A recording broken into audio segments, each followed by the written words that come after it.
masomo tunakatala. Banafunzi bote kila mtu kwao. Na mwiko na bezo ya kifo aendelee kusomesha mtoto wake. Tunakatala masomo. Tunakatala sheba zalendo tunakatala. Vita ishe nyo masomo itaanza. Tunakatala masomo. Na walimu na wanafunzi mwiko na bezo ya kifo aendelee kwenda kwa masomo. Tutawachomea kwa hivi uniforme vyenyu. Tunakatala mpaka vita ishe. Hakuna vya mko mnasoma wako wanatuzisha nchi. Tunakatala. Courage. Tunakatala masomo. Masomo tunaipinga kuanzia leo. Tunapinga masomo. Tunapinga.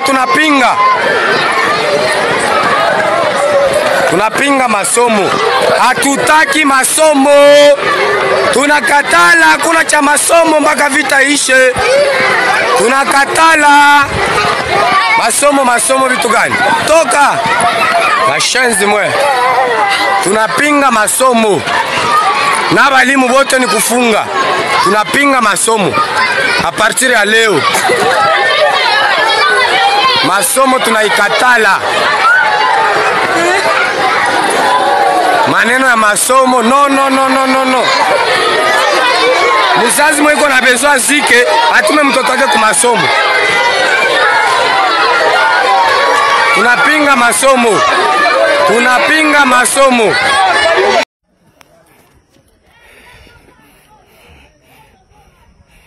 Twende.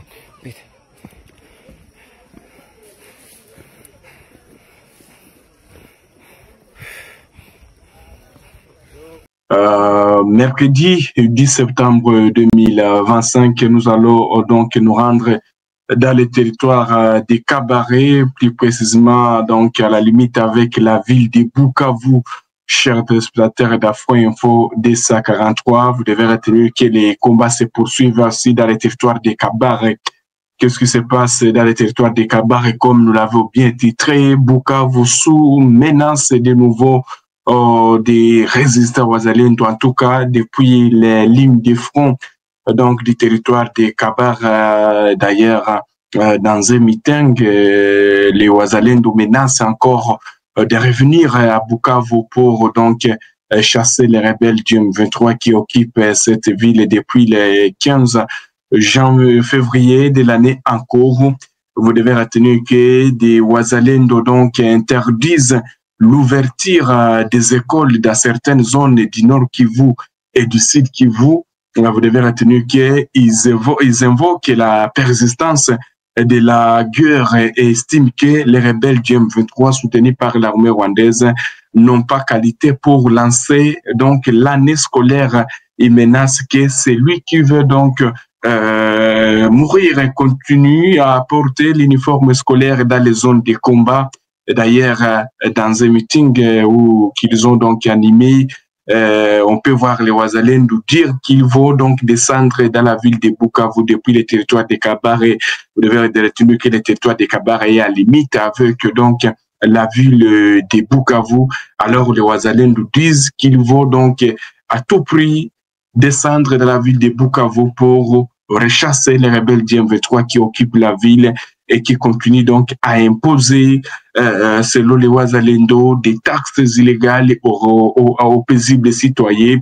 Les wazalendo ont affirmé en tout cas leur volonté devant leurs troupes et on peut voir donc leur général ou leur supérieur est en train de dire à ses compagnons, voilà, que bientôt ils vont libérer, ils vont descendre vers la ville donc de Bukavu, une ville donc il n'y a pas de cela même les wazalendo ne cessent toujours même de faire des incursions dans cette ville, surtout à la limite avec le territoire des Cabarets. Je vais donc vous laisser ici suivre ces wazalendo qui s'expriment. Ça y est, Karim, au service de la patrie. Ça y est, inabidi tushuke Bukavu. Kila fasi kwenye masomo nafunguliwa, ule mwalimu na ule directeur ni sherti tuwafanye nini? Tuwafunge viongozi. ni sherti tubafaa nini? Wanafaa nini? Wanafungula masomo kwa ordre ya M23 Lebere. Wanafungula masomo kunini? Eske M23 iko na ordre ya kushusha Musiti Kivu? Hapana. Okay, kila soda ajitayarishe kuvala kiato, tunaenda mupatru. Yoyote tutakuta anafungula masomo, tumufai nini basoda? Tumufunge. Tumufai nini? Tumufunge. Oparava naweza kufa. Puisike mie kwangu hakuna huruma ya mtu mwenye anasutenir adui. Okay, mjitayarishe. Voilà, donc vous venez de suivre ce Wazalendo qui menace en tout cas de descendre dans la ville de Bukavu pour chasser les rebelles du M23, d'ailleurs qui continuent toujours à menacer certains habitats selon cette déclaration des résistants Wazalendo. En action pour défendre l'intégrité territoriale, et c'est pourquoi Samso, il s'appelle au nom de Samso, c'est un chef D1. Aujourd'hui, il est dans le province du Nord Kivu, Nord Kivu, c'est Sud Kivu. Il est compétent dans les matières sécuritaires. Et aujourd'hui, il est ici, dans la localité de Kangola, merci.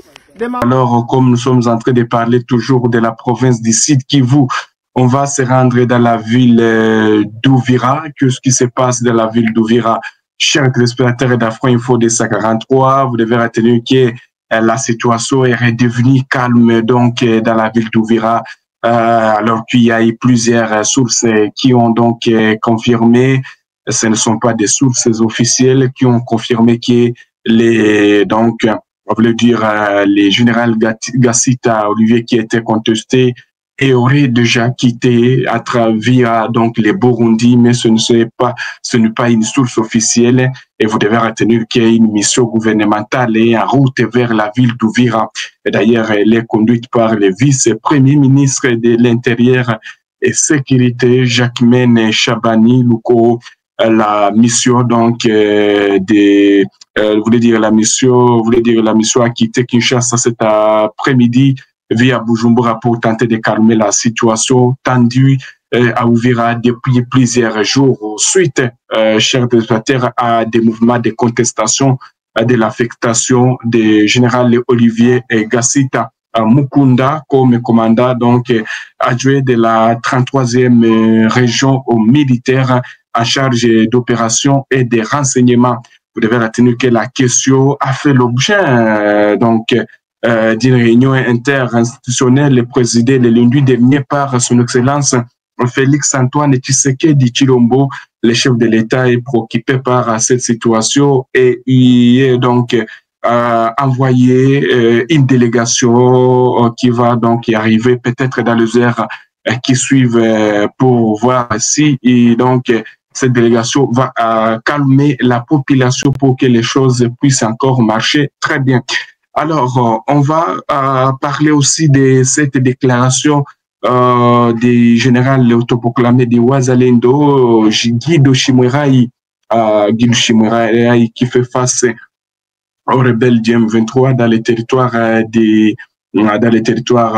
de Walikale. Vous devez retenir que Guido Chimwerayi s'est exprimé de nouveau sur la situation d'Ouvira, également sur la situation de Walikale concernant la menace de Pinga par les rebelles du M23. Guido Chimwerayi en tout cas a donné son point de vue. Tension à Ouvira d'abord où il a commencé à s'exprimer concernant cette situation. Les volontaires pour la défense de la patrie cherchent à apaiser la population de Ouvira récemment marquée par des tensions croissantes. Dans une déclaration à la presse, c'est mercredi, le général autoproclamé président des volontaires pour la défense de la patrie, Guido Chimwerayi Mwissa, a exprimé sa profonde préoccupation concernant donc la situation à Ouvira, une incompréhension qui, selon lui, a coûté la vie à des civils innocents. Dans la même déclaration, Guido Chimwerayi Mwissa a appelé les Wazalendo à la vigilance afin d'éviter que l'ennemi ne tire parti de la manifestation populaire contre le général Gassita pour attaquer la région. Ce jeune combattant actif à Walikale a souligné que depuis le début des opérations, les volontaires pour la défense de la patrie collaborent étroitement avec les forces armées de la République démocratique du Congo. Il affirme que cette collaboration demeure essentielle pour reconquérir les zones occupées par les rebelles du M23 soutenus par l'armée rwandaise. Guido Mwissa Simwerai a exhorté la population et les volontaires pour la défense de la patrie à résister à toute forme de manipulation tout en affirmant que le président de la République démocratique du Congo, son Excellence Félix Antoine Tshisekedi Tshilombo, prend des mesures nécessaires pour mettre fin à l'agression de l'ennemi afin de restaurer l'autorité de l'État sur l'ensemble du territoire national. Concernant les rumeurs sur l'avancée de l'ennemi vers Pinga, à Walikale, le général Mwissa a appelé la population au calme et assurera que les forces de l'ordre sont prêtes à répondre à toute provocation malgré les violations du cessez-le-feu par les agresseurs du pays M23 RDF. Il a également encouragé la population à signaler tout mouvement suspect dans la région. C'est ça que vous devez retenir, chers téléspectateurs d'Afro Info 243. Bien sûr que oui, les rebelles menacent surtout la cité de Pinga, mais Guido Simwerai, qui fait face à ces rebelles dans cette région, appelle la population congolaise au calme et à soutenir le président Félix Antoine Tshisekedi Tshilombo, qui n'est pas en train de dormir, pour que l'autorité de l'État revient encore dans les zones sous contrôle des rebelles du M23 et leurs alliés. Alors que, chers téléspectateurs d'Afro Info 243, les combats ont opposé toute la journée d'aujourd'hui les résistants Wazalendo à ces mêmes rebelles du M23 dans certaines localités de Walikale, autour des Petits, également sur l'axe Pati, Bibwe, où les rebelles du M23 cherchent toujours les passages pour aller déstabiliser d'autres zones qu'occupent les FARDC Wazalendo dans la zone de Walikale, mais cette assurance de Guido Simwerai, en tout cas, montre que les volontaires aussi de la défense pour la patrie sont prêts contre les rebelles du M23 et sont derrière toujours le président, son Excellence Félix Antoine Tshisekedi Tshilombo. Pour l'instant, le calme est revenu dans certaines zones de Walikale, surtout sur la colline aussi de Kassopo, où les Wazalendo maintiennent leur position. Les rebelles n'ont pas pu donc repousser l'attaque des Wazalendo. Les Wazalendo continuent toujours sur leurs attaques pour prendre le contrôle de d'autres aussi zones occupées par les rebelles du M23, soutenus par l'armée rwandaise, alors que le calme règne dans les territoires de Rutshuru et Lubero. Nous sommes arrivés à la fin de cette édition. Merci à vous de nous avoir suivis jusqu'ici. Si vous avez apprécié ces contenus, n'oubliez pas de vous abonner à notre chaîne, d'activer la cloche de notification pour ne rien manquer de nos prochaines vidéos. Likez et partagez cette vidéo. On se retrouve très prochainement. À bientôt.